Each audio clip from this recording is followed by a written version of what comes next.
Hello everyone, welcome back. Today is day 6 of our Kubernetes series and we are going to learn about one of the most important concepts in Kubernetes, that is pod. Now we already know the difference between Docker or any other containerization tool and Kubernetes. Well, Docker helps us to run containers while Kubernetes helps us to manage and orchestrate them across a cluster. I already have a KubeADM setup. It consists of one master node, also known as control plane, and one worker node, which we also call the data plane. Let me take you to my Linux server where this cluster is running. If I run command kubectl get nodes, as you can see here, both the master and the worker nodes are in ready state, which means our cluster is up and healthy and we are all set to start exploring pods in action. If you want me to make a detailed video on how to create a KubeADM cluster with one master and one worker node step by step, let me know in the comment box below. I will happy to make that tutorial. From today onwards, we are actually starting the Kubernetes components. And at the end of this session, I will give you one quiz to make this series interactive. So in today's session, we are going to learn some very important concepts about pods in Kubernetes. Here is what we will cover today. First, what exactly is a pod and why it is such an important concept in Kubernetes. Second, if we can already deploy our applications directly using containers, why do we even need a pod? Third, we will understand why pod abstraction is required. In other words, why we run a container inside a pod instead of directly in Kubernetes. Next, we will learn how to write a pod.yaml file and go through each of its parameters and fields step by step. Then we will look at a pod with one main application container and see how it works. After that, we will discuss why sometimes we need multiple containers inside a single pod and how those containers communicate with each other. And finally, I will end today's session with a quiz question from an interview point of view, so stay tuned till the end. Let's quickly recap the comparison between Docker and Kubernetes, something you will hear me repeat often, because the more you hear it, the easier it will be to remember and truly understand. So, Docker is a containerization tool that helps us package and run application inside containers. Kubernetes, on the other hand, is an orchestration tool. It manages, schedules, and scales those containers across a cluster. In Docker, the smallest unit is container, whereas in Kubernetes, it's a pod, which can hold one or more containers. Both Docker and Kubernetes tools use images. Docker uses them to create containers, and Kubernetes uses them to orchestrate containers through pods.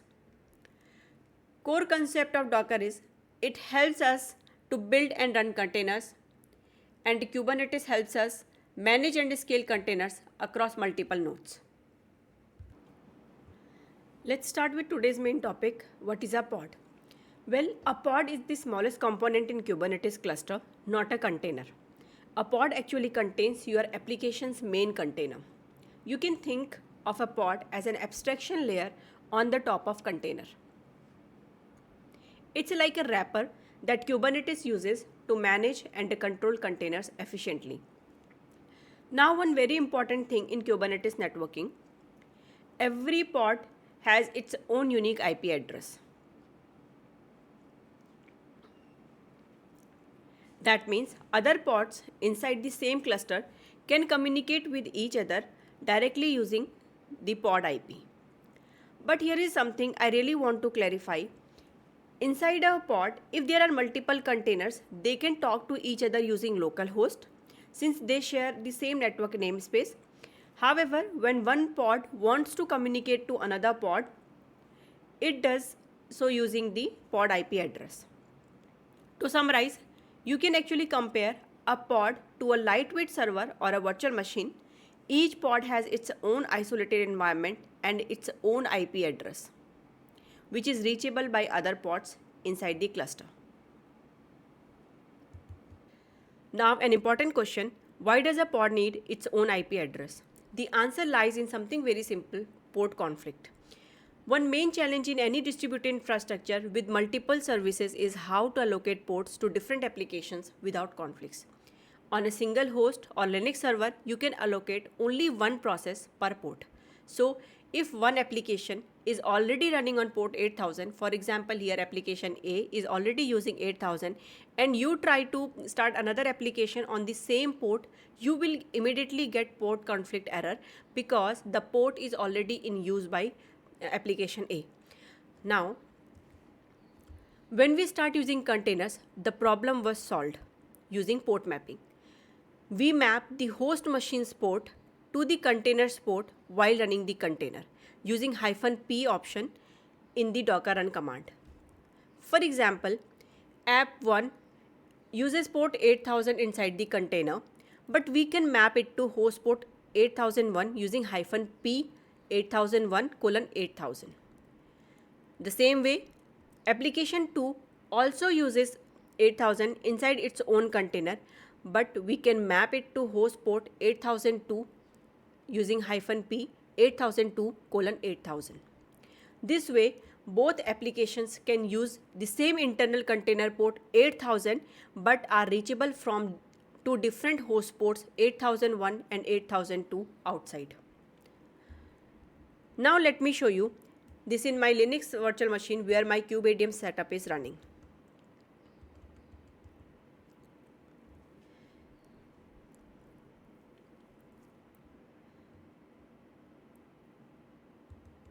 But before that, let's quickly visit my Docker Hub repository where I have kept the images for this demo. I will also share this Docker Hub URL in the video description so you can try this hands-on in your own environment. Here is the public URL. Inside the tag section,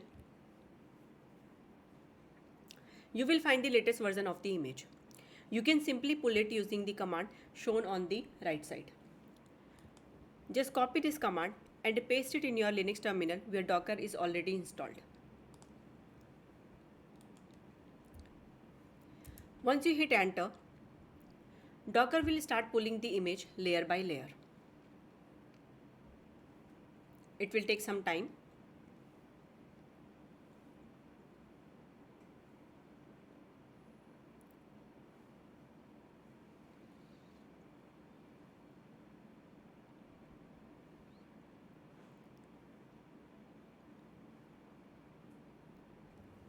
Now let's follow the same steps for another Django application, which is developer portal.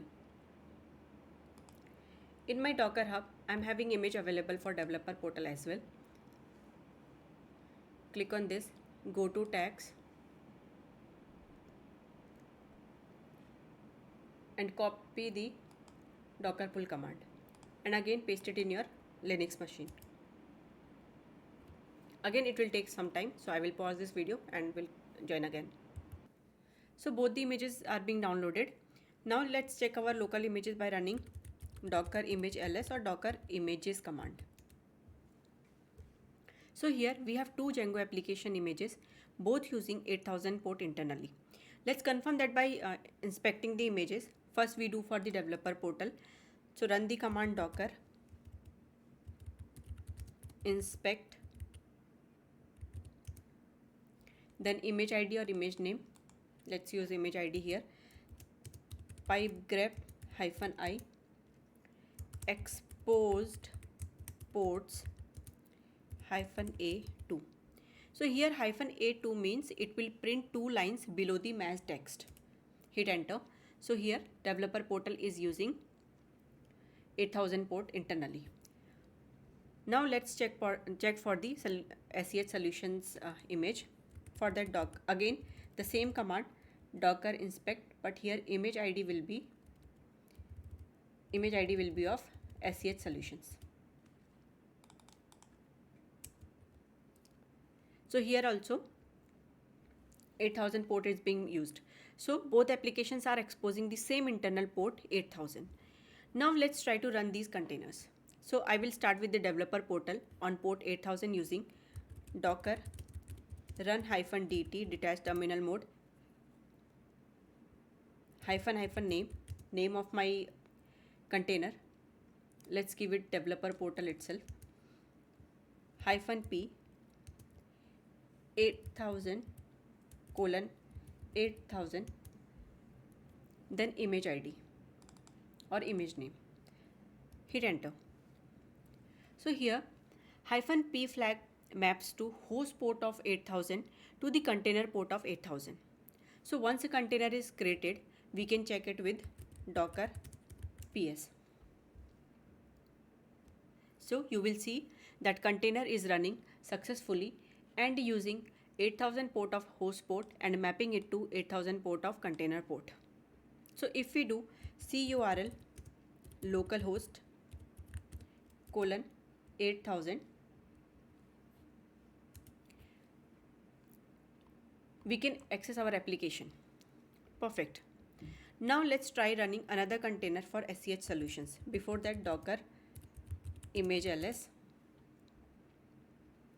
Now run the container for SEH solutions image.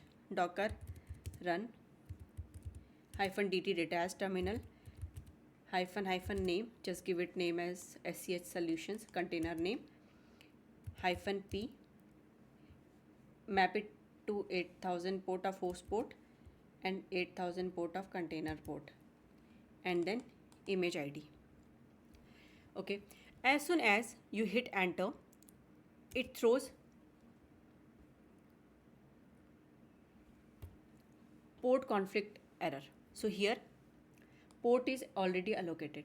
So the 8000 port of host machine was already allocated to developer portal container. So here developer portal container is already using 8000 port of host machine.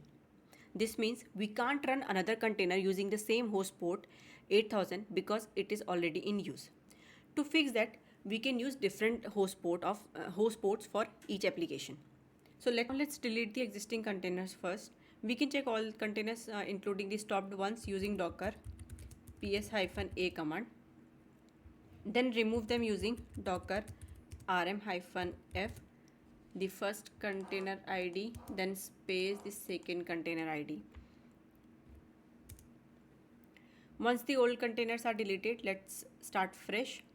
Now we will start SEH solutions on port 8001 and of the host machine. So before that, docker image ls, and now run docker run command, docker run -dt -name the container name SEH solutions -p using 8001 port of host machine and mapping it to 8000 port of container, and then image ID.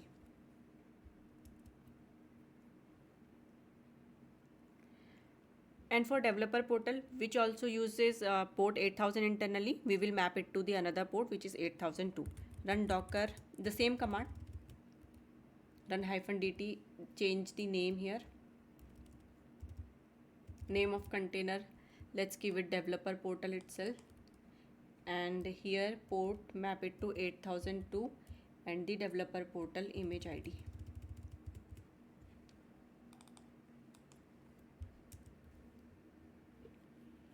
Let's verify if both containers are running successfully. Docker ps created and the status is up for both. So here you can clearly see host port 8001 is mapped to SEH solution app and 8002 is mapped to developer portal app. Now if we access them in the browser,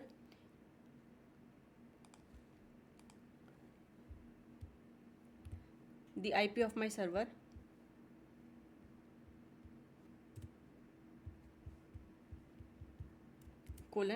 :8001. Okay, this is for my SEH solutions. So there is some issue. Okay, this is not the allowed host list, so it is throwing this error. Let me access the another application as well, which is running on 8002 port. So if I use the context/home/dashboard here, you will be able to see my application. So this is how container handles port conflicts by using port mapping to assign unique host ports for each container. Alright, so far we have clearly seen how Docker handles port conflicts by using port mapping. But here is the thing, that approach starts to fall apart the moment you scale up. Now imagine this scenario. You are running hundreds of containers on a single host machine. Each one needs to expose a port, maybe 8000, 8001, 8002, 8003 and so on. Pretty soon, you will start running out of ports on the host. And honestly, keeping track of which one is free and which one is already taken becomes an absolute nightmare. So the real question is, how do we solve this port conflict problem at scale? And that's where Kubernetes comes in. Kubernetes introduces an abstraction layer called a pod. Think of a pod as a tiny virtual machine running inside your cluster. It's basically a wrapper around your container, a logical unit that Kubernetes uses to manage and network your application efficiently. Each pod behaves like its own isolated mini server, so multiple pods can run applications on the same port without any conflicts at all. That's the magic of Kubernetes networking. Let's take a simple example. Say you have 10 microservices and all of them internally run on port 8080. In Docker, this would be a chaos. You would have to remember every single port mapping. But in Kubernetes, you can run all 10 applications on the same port 8080, each inside its own pod, because each pod gets its own IP address. Same port, different IPs and no conflicts. Now usually one pod runs one main container, but technically a pod can run multiple containers, up to 6 actually. You would typically do that if we are using sidecar containers or init containers, like we will talk more about these in the next few sessions with real world production examples. Alright, let's see this in action. I already have Kubernetes cluster set up, one control plane and one worker node. Let's verify that. Now let's run the command kubectl get nodes. As you can see, both nodes are in ready state. That means our cluster is healthy. Before creating our first pod, let's quickly look at an example of YAML file from the official Kubernetes documents. So here is what the sample YAML looks like. Let's go through these lines one by one. API version v1, the API version used for pods. Kind pod tells Kubernetes this YAML is defining a pod resource. Metadata includes the pod name and the labels. Spec tells Kubernetes how to run the container, which image, what is the name, and what port to expose. Now let's create our own pod for Spring Boot application. Copy the sample YAML, go to your Kubernetes playlist, under day 6, create a file pod.yaml. Here, paste the code, change the name of pod as sh-students. Let's give the same name for container as well. The container image, the one we pushed earlier to Docker Hub. Let's go to Docker Hub. Here, this is the image name. Copy the image name and paste it here. And the container port, which is 3000, you can confirm that in Docker Hub. Here, under image layers, expose map 3000. That means our application is using port number 3000. Once done, save the changes and push those changes to your GitHub. Git add dot git commit -am day 6 sample pod.yaml. Git push.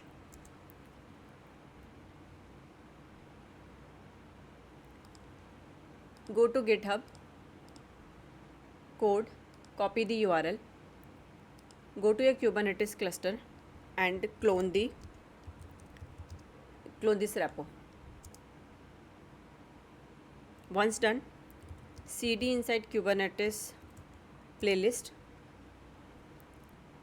Okay, alright, quick pause. Let's talk about kubectl for a second. Just like Docker, we use command like docker ps, docker run, means Docker is a CLI. For Git, we use git clone, git push. For Kubernetes, we use kubectl. This is the command line tool that talks to Kubernetes API server. Some common commands are kubectl get pods, kubectl get nodes, kubectl get all these. Now let's create our pod using kubectl apply. Before that, go inside day 6 folder and check here our pod.yaml is available. Now run kubectl apply -f pod.yaml. Our pod is created. We can check the status by using kubectl get pods. Okay, if you see running one by one, means your pod is up and healthy, but you can see the different statuses like pending, container creating, running, CrashLoopBackOff, ImagePullBackOff, failed, etc. We talked about these earlier. Each one tells you what's happening during the pod lifecycle.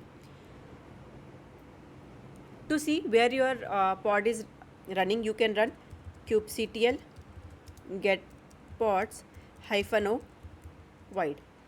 This will show you the node name as well. Still our pod status is container creating. Let's complete.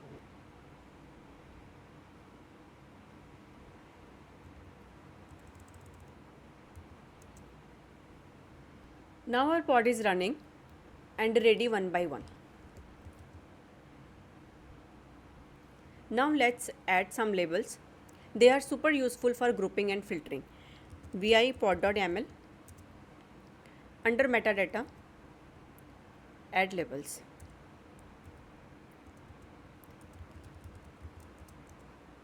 For example, app, Spring Boot,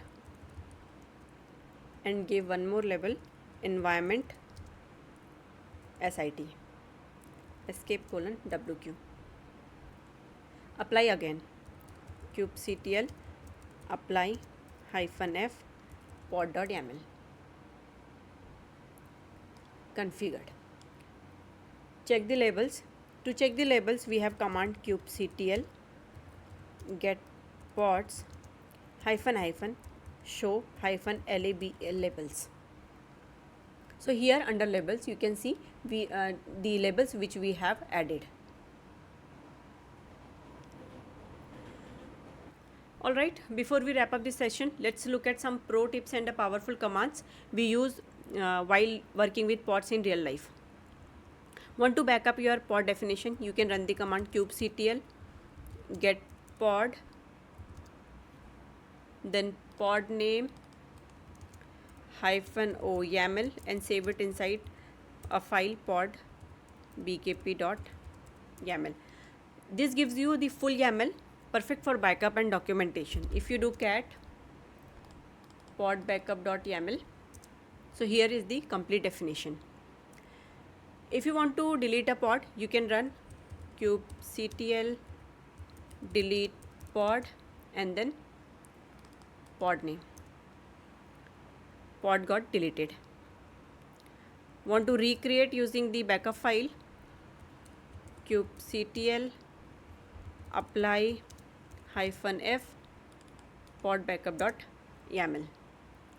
So well, quick, easy, and very common in real projects. Can do kubectl get pods.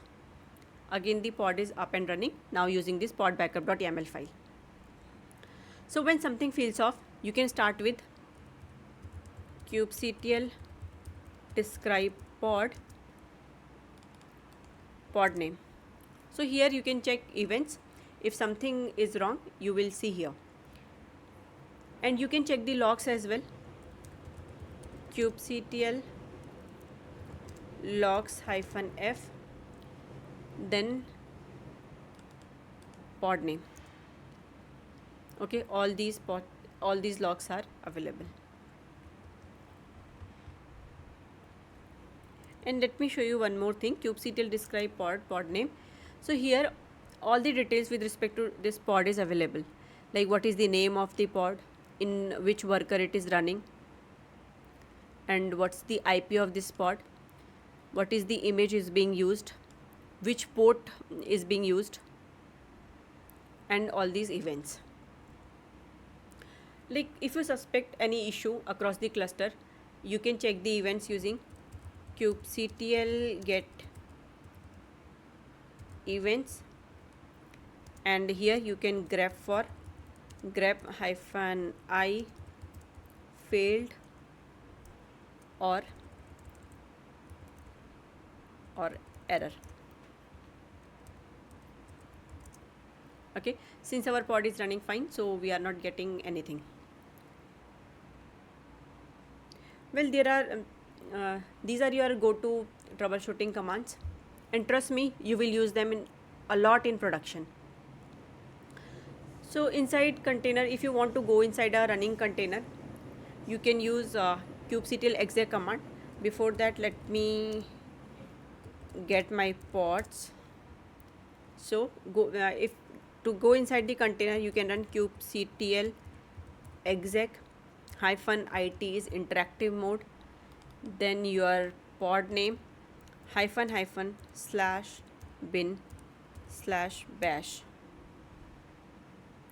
So you are inside your pod and inside /appdir, which you mentioned in the Docker file under work dir section instruction.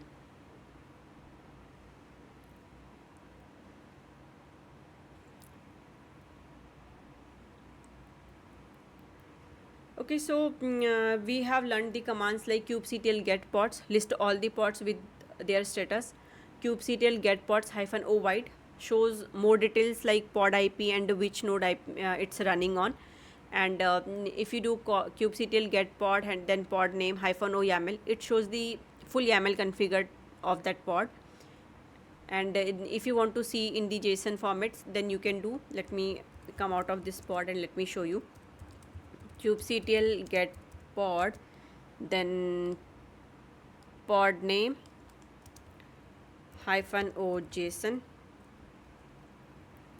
same info but in the JSON format, useful for automation scripts. And if you want to do like if you want to see how many CPU and memory usage, so if metric server is already installed in my this cluster, metric server is not there, but we have the command kubectl top pod, so it shows the CPU utilization. Since a metric server is not available, so later on I will show this as well. And if you want to see all the pods across all namespaces, you can run the command kubectl get pods -a, so it will show you all the pods across all the namespaces. And if you want to see your pod in a specific namespace, for example default, so you can run kubectl get pods pod name pod name -n namespace name, default for us now. I will explain what is namespace in upcoming sessions. And you can also filter pod using the labels like kubectl get pods -l. Earlier we used one label app is equal to Spring Boot. The same label I'm using here, Spring Boot. So you will see the pod having this label. Okay, that's super helpful when you have hundreds of pods running. So in today's session we covered pod basics, port conflicts, YAML definitions, pod labeling, and debugging. Now let's see what you remember from today's session. So question for today is, if two containers inside the same pod expose the same port, will there be a port conflict? And answer me why and why not. Try this out and post your answer in the comment box below. So that's a wrap up for today. Don't forget to like, share and subscribe, and I will catch you in the next session with more Kubernetes insights. Thank you.